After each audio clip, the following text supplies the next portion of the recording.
그래도 코스피와 코스닥이 올랐지 않습니까? 네, 그러다 보니까 이제 좀 그나마 좀 다행스러웠다 이렇게 보는데 마지막에 일단 금요일에 와가지고 시장이 좀 뒤흔들리는 모습을 보였습니다. 그러다 보니까 아마 우리 시청자 여러분들이 주말을 갖다 조금 찜찜하게 보내는 게 아닌가. 특히 인기를 누렸던 종목들이 좀 약간 흔들림이 있다 보니까 그렇지 않았을까 하는 생각 듭니다. 화면을 통해서 우리가 한번 보도록 하겠습니다. 타이틀을 제가 이렇게 한번 잡아봤습니다. 개인 투자가들이 매수하고 메이저가 매도하는 이런 양상을 띠고 있다. 이렇게 우리가 봐야 되겠습니다. 그래서 대립각을 세우고 있다. 이렇게 봐야 되겠죠.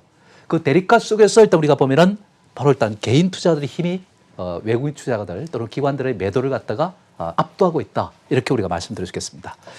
실질적으로 보면은 이제 코스피가 한 주 동안에 7.84%가 올랐습니다.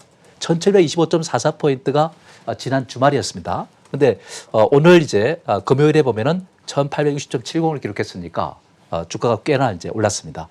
코스닥 같은 경우도 6.67%가 이렇게 올라갔는데 513.01포인트에서 시작해가지고 611.26포인트가 올랐으니까 코스닥도 역시 만만치 않게 올랐습니다. 근데 코스닥은 이제 저점에서부터 많이 올라왔죠. V자 상승을 해왔습니다.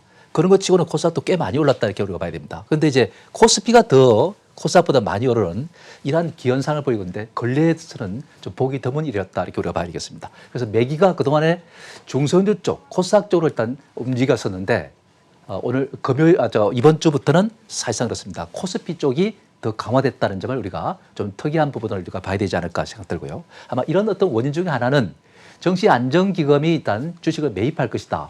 그 기대감 속에서 일단 아무래도 코스피 쪽에 80%를 투입할 것으로 보기 때문에 좀 유리한 면이 있지 않겠는가 하는 생각 들고요. 동시에 또 외국인 투자들의 매도가 많이 줄어들었습니다. 누르는 힘이 그만큼 약화됐다 이렇게 우리가 보시면 되겠습니다. 자, 그런 상태에서 일단 개인 투자들의 매수가 메이저를 갖다가 압도하고 있다 이렇게 우리가 볼 수 있겠고 매도를 주반 외국인 매도가 이제 축소가 되면서 대형주가 일단 좀 탄력을 받았다 이렇게 우리가 볼 수 있는 거겠습니다. 특히 이제 주 후반에 갈수록 낙폭이 좀 과대했던 것들이 소화되어 있다가 좀 들어올리는 이런 모습을 보였기 때문에 사실 대형주의 움직임이 좀 더 좋았지 않았을까 하는 생각 들고요. 그 다음에 이제 또 중요한 것은 미국과 유럽의 어떤 코로나 국면이 좀 진정 상태를 보이지 않을까 하는 그런 기대감이 또 있었습니다. 근데 사실 또 주 후반에 오면은 뉴욕에서 일단 이 확진자 수가 많이 늘어나고 또 사망자 수도 많이 이제 늘어나다 보니까 상당히 지금 이제 아직도 긴장감이 여전하다 이렇게 우리가 봐야겠습니다. 그러다 보니까 미국 정치도 좀 긴장감이 좀 커졌다 이렇게 봐야겠습니다. 그렇지만 전체적으로 이 분위기 때문에 지수가 이렇게 좀 상승했지 않았냐 이렇게 생각됩니다. 마지막으로 다음 주 전략 확인해 보겠습니다. 미국이 2조 5천억 원에 달하는 자금을 추가로 투입하고요. 또 조금 전에는 멕시코가 원유 감산 합의를 하겠다는 소식도 들려왔는데요. 그렇다면 다음 주에는 좀 어떤 흐름을 보일지 우리 시장 전망과 전략 세워주시죠. 네, 일단은 이제 우리가 시간이 뭐 많지 않기 때문에 간단하게 제가 말씀드리겠습니다. 일단은 이제 우리가 중요한 것은 그렇습니다. 다음 주는 총선이 있죠, 그죠? 그 총선을 통해서 시장이 또 좀 변화가 있을 수도 있겠다는 생각 들기도 한데 사실은 그거는 큰 영향은 없다고 저는 보고 있습니다. 근데 이게 화면에서 보면은 이 코로나19를 이래 가지고 일단 우리가 중요한 것이 대기하고 있는 것이 1분기 GDP 성장률이 또 일단 여러분들 예상이 됩니다.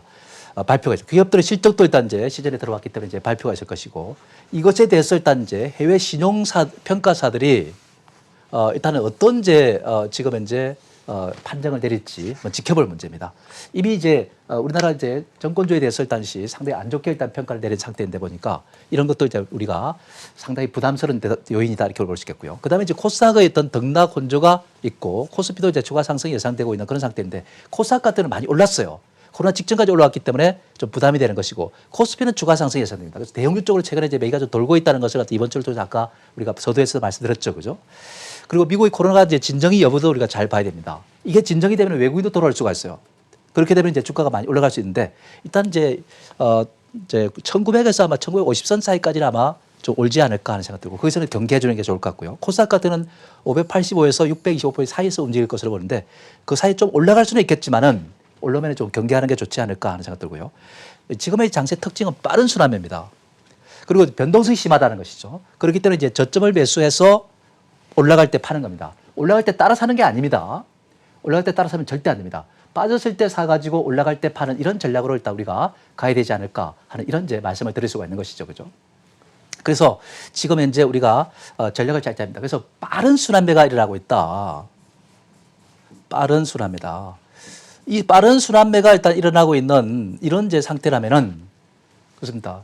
쉽게 그냥 A가 올라갔다가 그다음에 B로 또 빨리 돌아가 버리고 또 B에서 올라가는 가 싶으면 또 C로 가버리고 이런 모습을 또 아마 여러분들 최근에 일단 여러분들 이 코로나 수혜주를 통해서 아마 여러분들 아실 겁니다.